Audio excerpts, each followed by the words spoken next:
Howdy folks, Laxo here, and today we're going to be getting into part 3 of our Awaken Summon characters. Let's see here. So, today I've already made up my mind. We're going to be doing Byakuya today. And maybe next time we could either do Yamamoto. He's about to be up to Prismatic Blue 2. We could do Tosin. Unohana wouldn't be too bad. Maybe Rangiku. We have a couple options, but today we're going to be focusing on Byakuya. Speaking of which, I actually watched a video the other day and somebody was talking about Byakuya and they pronounced him Byakuya. I was like, jeez, man. I've had some pretty bad pronunciations, but Byakuya. Alright, so the first thing we're going to be doing with this is we're going to be taking a look at his Awaken skills. We're going to be going over them. Then we're going to be going over his Warsouls, his kit, and then we're going to be taking a look at his stats. And then we're going to jump into a couple battles, and then I'll give my final analysis or final thoughts on Byakuya. So let's go ahead and start with the Awaken summons here.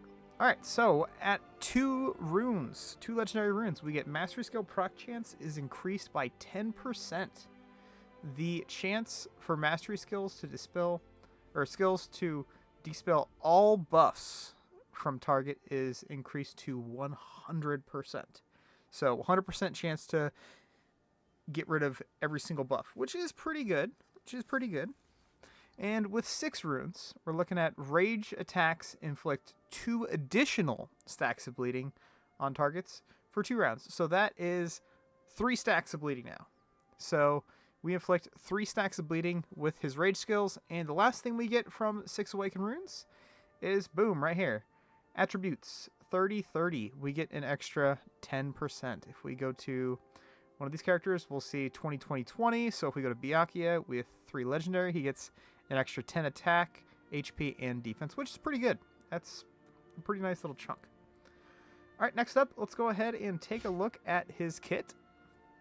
Starting with his Master Skill deals damage to a single enemy and gains 150 rage. There is a 22% chance to dispel all buffs from target, but now it is a 100% chance to dispel all buffs from target.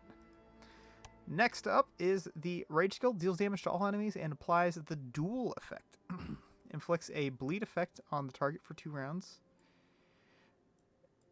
Recovers 100 rage to allied back row, which is pretty good.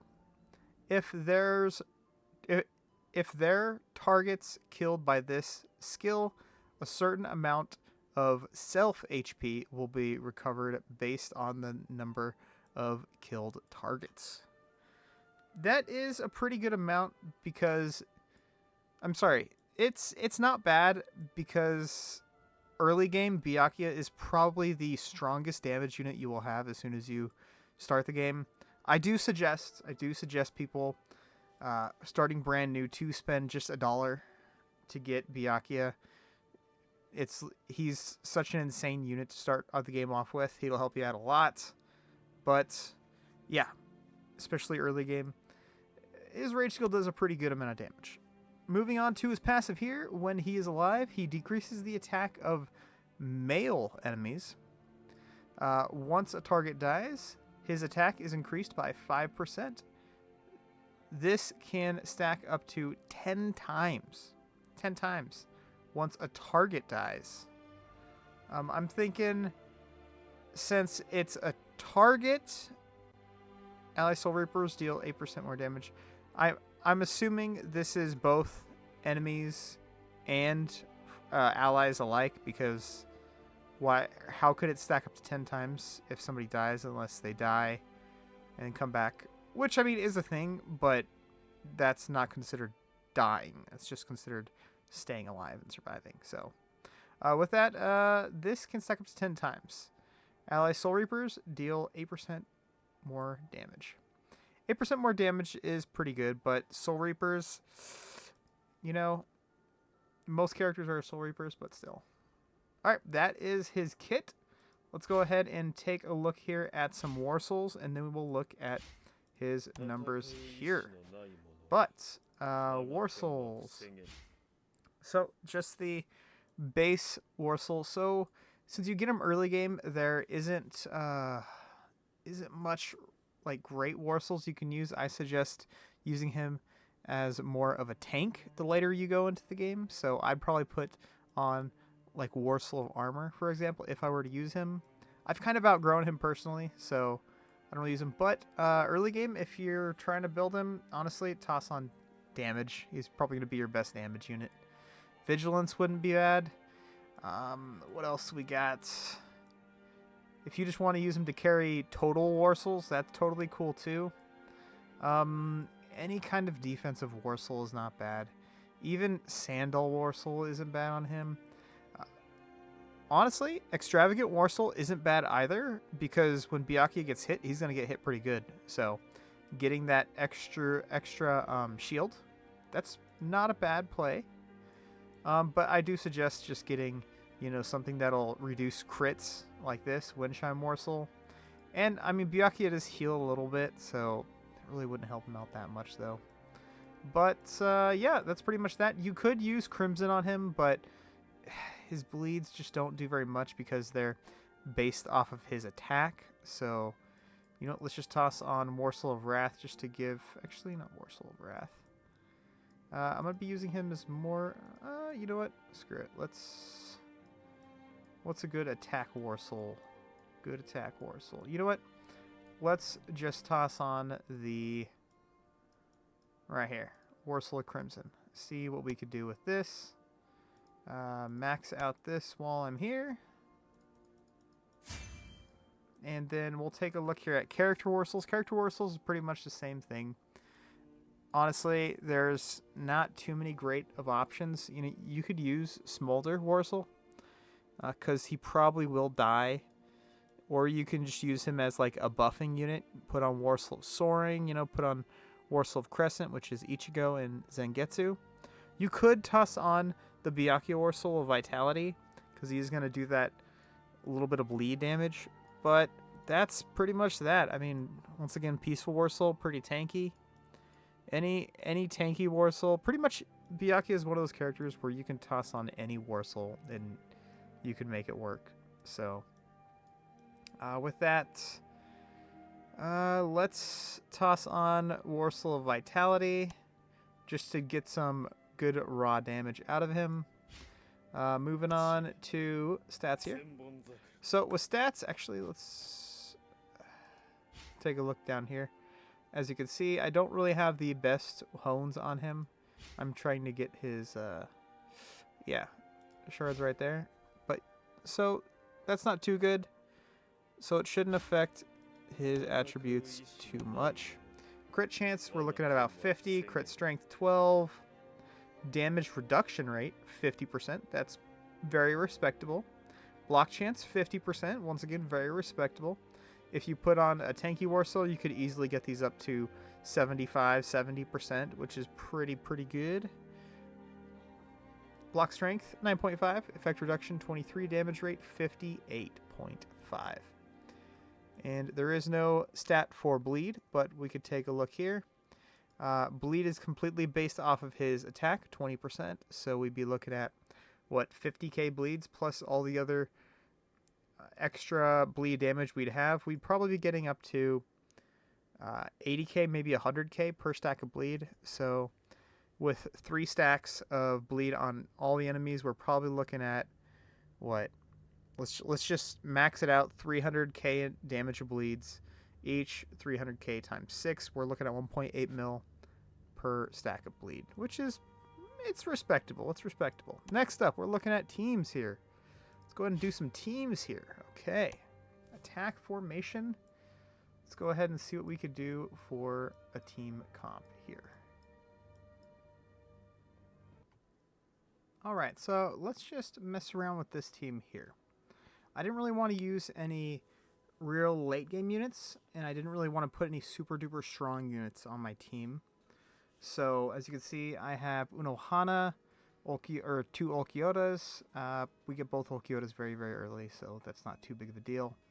Tosin, I kind of don't want Tosin in here, but I just tossed him there because I couldn't really find any other character to put in there. So we're just going to leave Tosin in there. I mean, I could toss in a healer or something. We'll see how it goes. And then, of course, I have Byakuya. I'm going to try and have him be the main damage dealer. And then Yama just to control Rage and get some CC. And in the back row, I have Rage control. And then I have Nell to proc the dots. Since she's in the support role, she's not going to be doing very much damage at all. She's pretty much there just to proc the dots for Byakuya. Byakuya's going to get all the credit for the damage done there. And then, of course, Ishin, I just have in there to proc dots as well. All right, with that being said, let's go ahead and see what we can do with the team.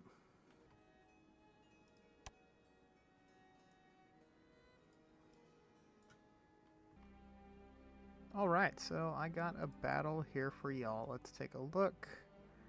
The stats are looking like Byakuya did 27, 9.5, Yama did 9.9, and yeah, pretty much it went as I would have expected.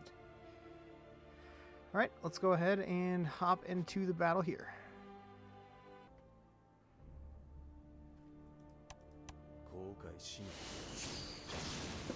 All right, so we are starting off the battle with one stack of bleed on the enemy right now is just from Nell.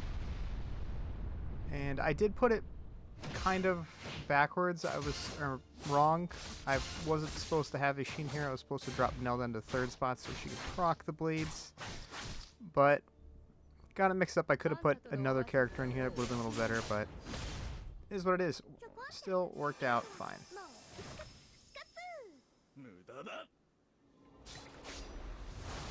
But as we can see here, I'm going to try and just call things out as they are coming in. So I'm going to slow it down here. We're going to see the procs at the end here, all the bleed procs. These are all her procs. So we're looking at 70, 70, 70. So there were 3 procs of bleed there. I believe they were all Nells that were 70k, 70k, 70k. Let's keep going. Alright, so Byakuya, he's going to do a lot of damage here. 5.3. So, obviously, since he is he's a tiger, he does get the rage back, so he gets to loop. And we're going to see a mastery skill here. You'll see Dispel. Boom, Dispel right there. That's all of her buffs gone from Dispel. Also, when we saw him rage, we saw the back row. You can rewind and check it out again. We saw all the back row gain rage, and then he raged again, and we saw the back row gain rage again. So, pretty cool there. Alright. Also, we didn't see the actual bleed procs there, but I did screenshot it, so we could take a quick look here. Alright, so here are the bleed procs that we saw at the end of the round. As you can see, 57, 57, 230k, 230k, 57k, 295k. I think that says 233k and a 56k. So what we're looking at is one of these was from Tosin. Tosin had a bleed. We had a couple burn procs from Yama. We had, I believe, one, maybe 2 of these was from Nell. So Nell probably had something in there. And 3 of these procs, I think it was, no, 2, 4. I think 4 of these procs were from actually Byakuya. So what we're looking at for Byakuya is Byakuya, honestly, he probably had the 57, 57, 57, 56. Why it slightly is different, I'm not 100% sure, but I believe all the 50Ks was from Byakuya, the 230Ks, that was probably from Nell, I'd assume. I'm not sure. You know what? I think since it was third round, the bleed proc from Tosin came off, but the burn proc was probably in there as well. I'd probably say the burn procs might have been the 295k and the 230k because those are based off HP. So the 290s are probably burn and the rest are bleed. But as you can see there, honestly, Byakuya just doesn't do too much damage as far as burns go, unfortunately. I'm sorry, bleeds go, because it's based off of his actual attack. And even with all that extra bleed on there, he's still not doing very much bleed damage. That is bleed damage, because look, 223k, and that's pretty high for an SSR attacker. You know, we can look at a UR attacker. I'm sorry, a UR skill specialty. We're looking at 236, and Nini was released so far after him. Honestly, we could look at an actual later UR attacker, and that's 265. So honestly, 223 isn't too bad. I have his weapon gold, so he's supposed to be doing tons of damage. He's supposed to be getting tons of healing, and of course I have purple. So it's not like I have him underpowered by any means. This is probably the strongest Byakuya you'll probably see as far as a lot of them go, just because I have gold here and I have all the bleed damage popped up for him. So my final thoughts are, you know, nothing I haven't said yet. He falls off early. He falls off really, really early. I'd say the nicest thing about him is probably either the duel, like the actual duel effect you get off of him, the rage you get back here. Let's see here. Once the target dies, attack. The rage right here. If they're, yeah, right here. Recover 100 rage to the allied back row. I'd say that's probably the nicest thing about him. You know, you get a couple extra stacks of bleed, but bleed does so little damage. You're looking at an extra, you know, fully buffed Byakuya 50k. So that's an extra 100k per unit. That's 600k total damage to the enemy team. That's not very much when you look at a character, any other bleed character. You know, we saw the Nell bleeds that were hitting for 4 times as much as his bleeds were, which is just so unfortunate. It's just so unfortunate. But yeah, as you can see here, bleed damage 20%. It's just not very much, unfortunately. He doesn't have too much going for him. He's replaced very, very early. You know, he's just a nice extra unit to have out there as far as tankiness goes, but he doesn't do too much. But early game, he is King Kong. That's that. All right. Once again, guys, next video I'm going to be probably coming out here in a couple days because I want to knock all these videos out pretty quick as far as the characters go. So next, we're probably going to be looking at one of these guys here. If you have any suggestions, let me know in the comments. If you guys would like to hang out, feel free to join my Discord. And if you guys enjoyed this, feel free to hit that subscribe button down there at the bottom. I would appreciate it. And yeah, I could probably just set a goal to 2,000 subs, to be honest. Like, I'm pretty close right now, so I think it's a doable goal. But that's going to wrap this one up, guys. Happy 4th, by the way, to all my American friends out there. Happy 4th of July. And I'll catch you all in the next one. Peace.